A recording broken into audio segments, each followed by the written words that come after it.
This is what the coronavirus crisis looks like. An ambulance delivers a patient to the emergency room in the tiny former Portuguese colony of Macau. Health workers fully protected against the new disease.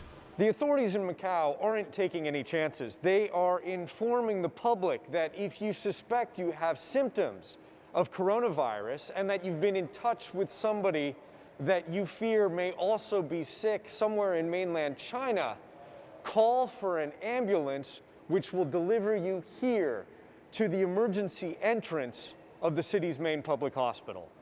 Images from inside the isolation ward.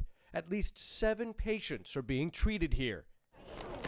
The health emergency has had a startling impact on this semi-autonomous corner of China. Macau, with its small population of around 600,000 people, is normally a major tourism hotspot, welcoming nearly 40 million visitors last year alone. The main draw, Macau's towering casinos. This is the gambling capital of the world, with a casino industry that dwarfs Las Vegas. But since the coronavirus outbreak, tourism to Macau dropped 87% in January compared to the previous year. You've never seen it this empty before? Yeah, never. I never saw something like this. Albano Martinez is a Portuguese economist long based in Macau. You go to the streets, I never saw streets empty. You go to the main square, totally empty. I never saw this in my life, and I am here from 1981, so too long. Never. I think people are scared, maybe scared because of the speed of these infections. The Macau authorities say they have been rounding up every visitor from the Chinese province of Hubei, the origin of the coronavirus. Those people get a choice, either leave the territory or go into quarantine. But they're drawing a line when it comes to the critical engine of the city's economy. Could one of your health measures be to close the casinos? We do not rule out this possibility, the city's economy secretary tells me. But at this point in time, the casinos in Macau are totally safe. For now, Macau's glittering gambling houses are still open. But like the rest of China, this city is struggling with the new virus. And everyone here agrees this is just the beginning of the crisis.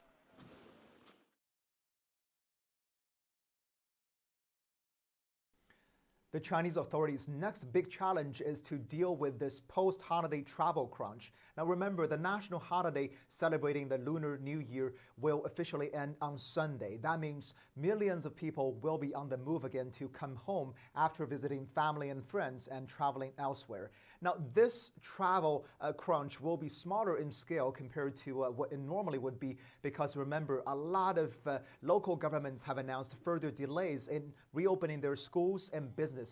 But still, this is China we're talking about, 1.4 billion people. So even on a smaller scale, this is millions of people on the move. To address this issue, the authorities have strengthened screenings and tightened other measures at transportation hubs around the country. For example, the Beijing Railway Authority have said they have fully hazmat-suited medical personnel on standby.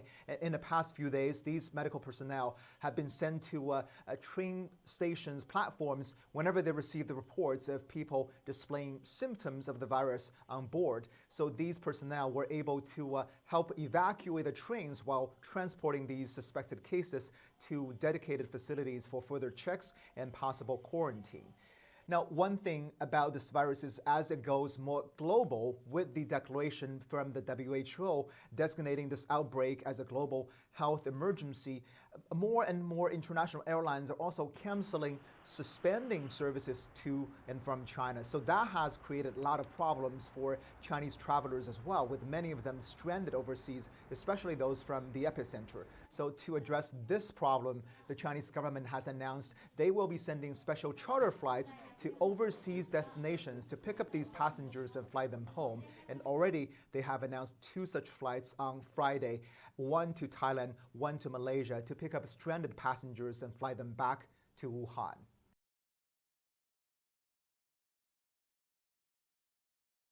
One of the things that often comes up and has been discussed a lot is how does this compare to other things? For example, flu. Well, we know the flu, for example, in this country, already this particular season has killed more than 8,000 people, and there have been millions and millions of infections. When you look at this virus now around the world, you're seeing close to 10,000 people who have been infected, and obviously 200 or so people who have died. The numbers really are very different. But with a novel virus, we simply don't know how things are going to progress. It is a brand new virus. There are still lots of unknowns. There are some things we've learned over the last few days. For example, we've learned that people can be entirely asymptomatic, have no symptoms whatsoever, and still be carrying the virus. And we've also at least seen one case that seems to suggest that someone could pass on the virus before or after they've had any symptoms. So all this new data is sort of guiding these decisions that we're seeing at the federal level, guiding something that hasn't been done in 5 decades in this country, again, in an effort to try and keep the risk low. Back to you.